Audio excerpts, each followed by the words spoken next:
서로 죄에 빠져서 평안함이 없을 때 예수 십자가의 공로 힘입어 그 발 아래 엎드려 참된 평화 얻으면 주의 영이 함께함이라.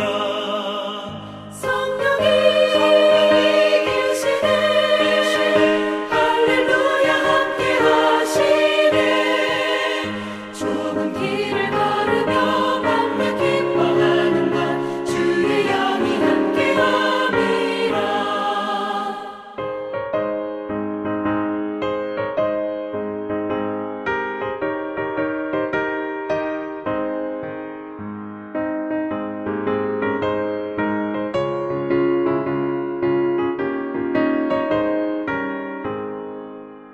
나와 동행하시고 모든 염려하시니 나는 숲의 새와 같이 기쁘다. 내가 기쁜 마음으로 주의 뜻을 행하는 주의 영이 함께함이라. 성령이 계시네 할렐루야 함께하시네. 좁은 길을 걸으며 만나 기뻐하는 것 주의 영이 함께함이라. 세상 모든 욕망과 나의 모든 정욕은 십자가의 힘이 못을 받았네. 어두운 밤이 지나고 무거운 짐 벗으니 주의 영이 함께함이라. 성령이 계시네 할렐루야 함께하시네. 좁은 길을 걸으며 만나 기뻐하는 것 주의 영이 함께함이라. 오늘 함께 읽을 말씀은 잠언 15장 20절에서 24절입니다. 지혜로운 아들은 아비를 즐겁게 하여도 미련한 자는 어미를 업신 여기느니라. 무지한 자는 미련한 것을 즐겨하여도 명철한 자는 그 길을 바르게 하느니라. 의논이 없으면 경영이 무너지고 지략이 많으면 경영이 성립하느니라. 사람은 그 입의 대답으로 말미암아 기쁨을 얻나니 때에 맞는 말이 얼마나 아름다운고. 지혜로운 자는 위로 향한 생명길로 말미암음으로 그 아래에 있는 수호를 떠나게 되느니라. 80 되신 노모가 환감 넘은 아들에게 얘야 차 조심해라 라고 말씀하신다고 하죠. 자녀가 훌쩍 자라도 부모님 마음은 그야말로 애를 우물둔덕에 내놓은 것 같나 봅니다. 하지만 아무리 사랑하는 자녀라고 해도 늘 뒤쫓아다니며 챙길 수 없는 노릇입니다. 부모님도 슈퍼맨이 아니니까요. 특히 자녀들이 장성할수록 부모님이 개입할 여지가 점점 적어집니다.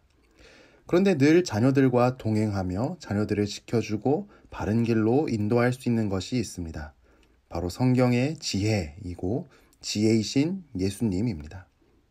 우리는 우리 자녀들이 이 지혜와 함께 인생길을 살아가도록 양육하고 또 그렇게 되도록 자녀들을 위해 기도해야 할 것입니다. 물론 자녀들뿐만 아니죠. 우리 자신도 내 인생 나 홀로 살아갈 것이 아니라 성경의 지혜와 동행해야 하고 지혜이신 예수님과 동행해야 합니다.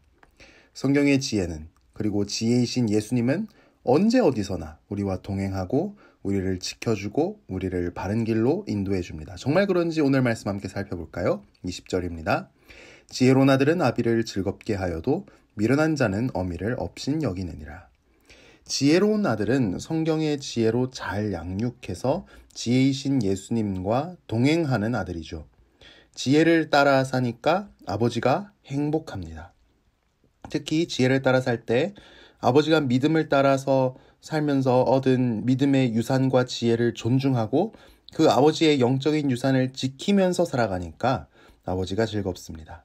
하지만 미련한 자녀는 어미를 업신여긴다 라고 하는데 성경의 지혜에 순종하지도 않고 부모님의 영적 유산을 지키지도 않는 것이죠. 그러니까 자기 고집대로 사는 것입니다.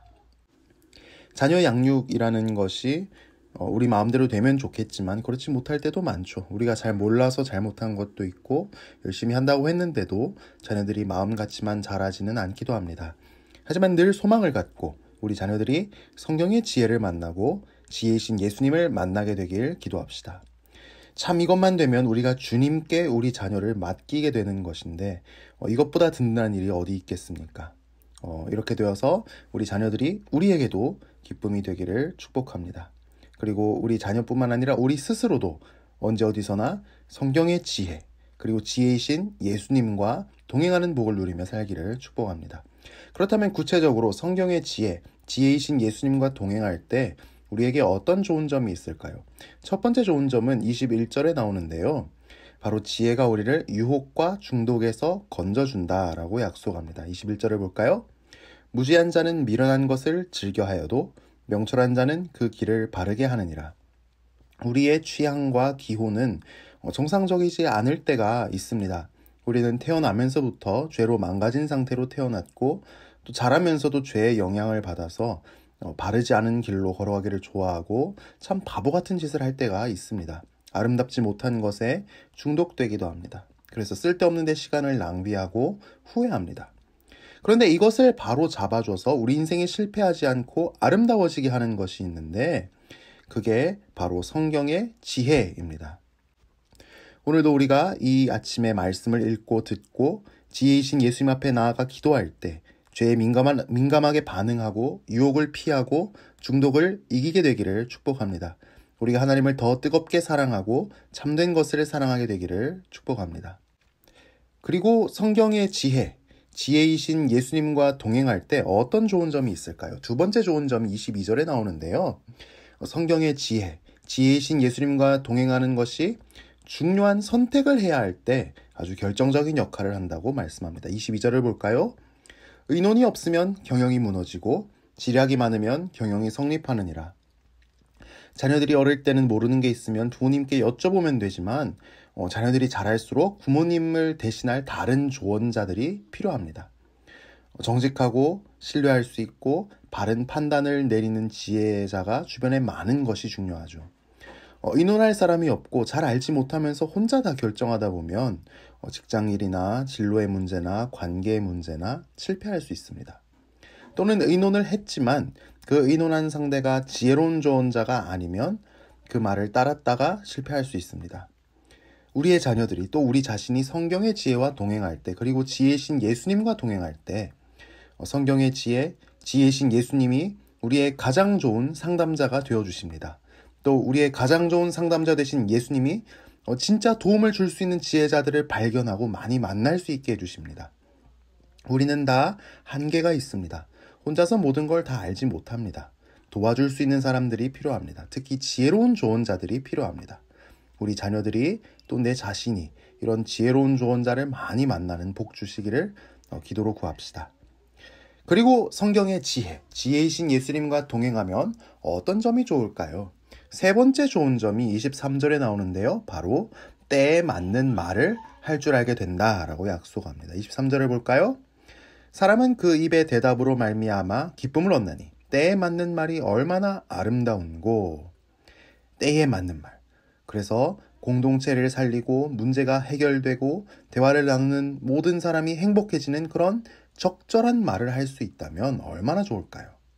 하지만 성경은 혀를 길들이는 것이 정말 힘들다고 말합니다. 야고보서에 나오죠. 여러 종류의 짐승과 새와 벌레와 바다의 생물은 다 사람이 길들일 수 있고 길들여 왔거니와 혀는 능히 길들일 사람이 없나니 쉬지 아니하는 악이요 죽이는 독이 가득한 것이라.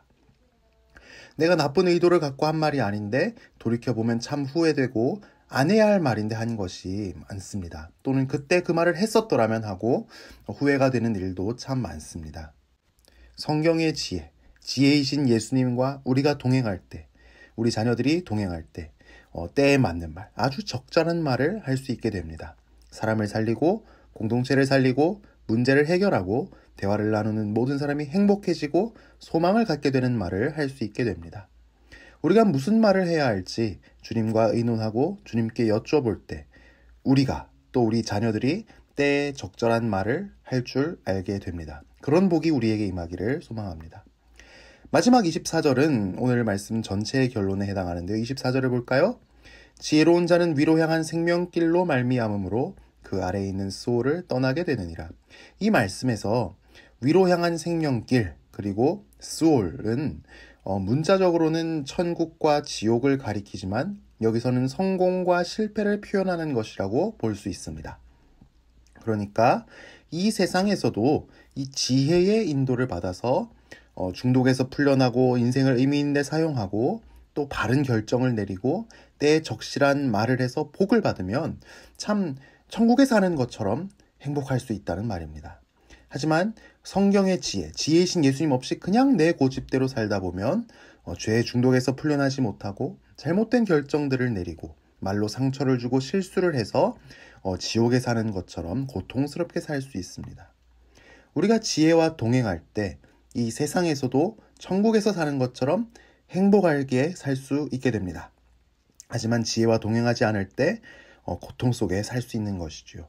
우리 모두 성경의 지혜와 동행하고 지혜이신 예수님과 동행하는 오늘 하루가 되기를 축복합니다. 평생 우리에게 이런 복이 있기를 축복합니다. 우리 자녀들, 우리 가족들을 위해서 기도할 때 공부 잘하고 돈 잘 벌고 이런 것보다 성경의 지혜를 만나고 지혜이신 예수님을 만나서 평생 지혜와 동행하는 가장 든든한 복을 받을 수 있기를 우리가 소망을 품고 기도합시다. 성경의 지혜와 또 살아있는 지혜이신 예수님과 동행할 때 우리 인생이 가장 아름다워지는 복 주시기를 축복합니다. 기도합니다. 하나님 아버지, 혼자서 세상을 산다면 참 외롭고 어디 하소연할 데도 없고 혼자서만 고민하고 걱정할 텐데 우리에게 성경을 주셔서 성경의 지혜와 매일 동행할 수 있게 해주시니 감사합니다. 지혜이신 예수님, 우리 마음속에 오셔서 늘 예수님께 물어볼 수 있게 해주셔서 감사합니다. 오늘 하루 우리는 죄의 유혹, 중독의 유혹도 받고 결정을 내려야 하는 선택의 순간들이 있고 또 사람들 사이에서 말을 해야 하는 때도 있습니다. 내 안에 계신 예수님, 내가 죄에 민감하게 반응해서 유혹을 피하고 떠날 수 있게 하여 주시옵소서. 하나님과 참된 것만을 열심히 사랑할 수 있게 하여 주옵소서. 나의 최고의 상담자가 되어 주셔서 모르는 것 주님께 여쭐 때 알려주시고 또 주님께서 보내주시는 지혜로운 조언자들을 많이 만나는 복도 내려 주시옵소서. 나의 입술을 지켜주셔서 해야 할 말 하게 하시고 하지 말아야 할 말 하지 말게 하여 주옵소서. 나의 입술을 아름답게 하여 주셔서 내가 하는 모든 말을 통해 주님 영광 받아주시고 내가 평화의 사도가 될 수 있게 하여 주옵소서. 오늘 하루도 주님 손 꼭 잡고 살아가길 원합니다. 주님의 임재 가운데 살아가는 복을 주시옵소서. 예수님 이름으로 기도합니다. 아멘.